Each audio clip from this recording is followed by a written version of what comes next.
नमस्कार दोस्तों, हमारे YouTube चैनल BN मोटिवेशनल में आपका हार्दिक स्वागत है।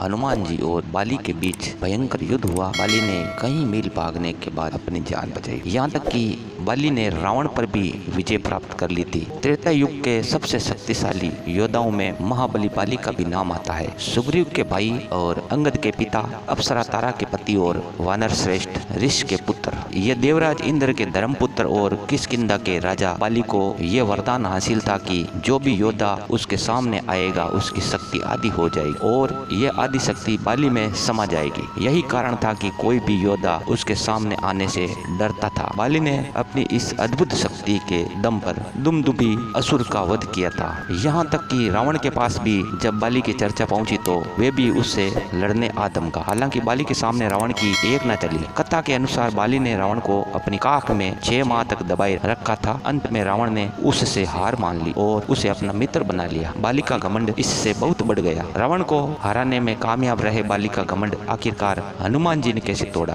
कथा के अनुसार बाली को इस बात का घमंड हो गया था कि दुनिया में कोई उसे नहीं हरा सकता है। एक बार की बात है, राम भक्त हनुमान वन में तपस्या कर रहे थे। उसी समय बाली भी वहां पहुंचा और घमंड में चूर हनुमान जी की तपस्या में विघ्न डालने लगा। हनुमान जी ने पहले तो ध्यान नहीं दिया, लेकिन बाली रुकने का नाम नहीं ले रहा था। वे लगातार जोर जोर से यह कह रहा था कि उसे कोई नहीं हरा सकता। इस पर हनुमान जी ने कहा, हे वानर राज, आप अति बलशाली हैं, आपको कोई हरा नहीं सकता, लेकिन आप इस तरह चिल्ला क्यों रहे हो। यह सुनकर बाली चिढ़ गया। उसने हनुमान जी को चुनौती देते हुए कहा कि वे जिसकी भक्ति कर रहे हैं उन्हें वे भी नहीं हरा सकते। ऐसा सुन हनुमान जी को क्रोध आ गया और उन्होंने बाली की चुनौती स्वीकार कर ली। यह तय हुआ कि अगले दिन दोनों के बीच युद्ध होगा। हनुमान जी अगले दिन युद्ध के लिए जा ही रहे थे कि तभी ब्रह्मा जी प्रकट हुए और ब्रह्मा जी ने हनुमान जी को बहुत समझाने की कोशिश की। वे लड़ाई के लिए नहीं जाए, लेकिन हनुमान जी नहीं माने। हनुमान जी ने कहा कि बाली ने उनके प्रभु श्री राम को चुनौती दी है, ऐसे में उसे जवाब नहीं देना उचित नहीं होगा। इस पर ब्रह्मा जी ने हनुमान जी से कहा, वे जाकर बाली से लड़ सकते हैं, लेकिन बेहतर होगा कि वे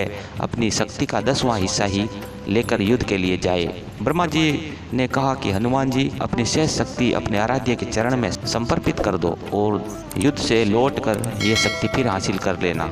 ऐसा सुनकर हनुमान जी मान गए और अपनी कुल शक्ति का 10वां हिस्सा लेकर बाली के पास युद्ध के लिए गए। वरदान के अनुसार युद्ध के मैदान में हनुमान जी जैसे ही बाली के सामने आए, उनकी शक्ति का आधा हिस्सा बाली के शरीर में आ गया। इससे बाली को थोड़ी देर में उसे ऐसा लगने लगा कि जल्द ही मानो उसके शरीर की नसें फट जाएगी। इसी दौरान ब्रह्मा जी एक बार फिर प्रकट हुए और उन्होंने बाली से कहा कि खुद को जिंदा रखने के लिए वे तुरंत हनुमान से दूर भागना शुरू कर दे। बाली ने ऐसा ही किया।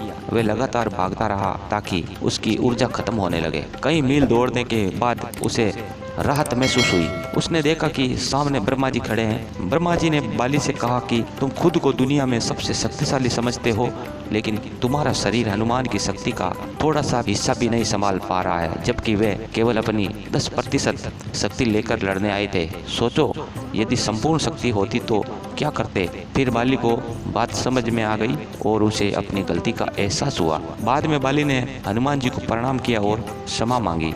दोस्तों, इस प्रकार हनुमान जी ने महाबली बाली का घमंड तोड़ा था। दोस्तों, ये कथा कैसी लगी? अगर कथा अच्छी लगी है तो हमारे चैनल को लाइक और सब्सक्राइब जरूर करें। धन्यवाद। जय श्री राम।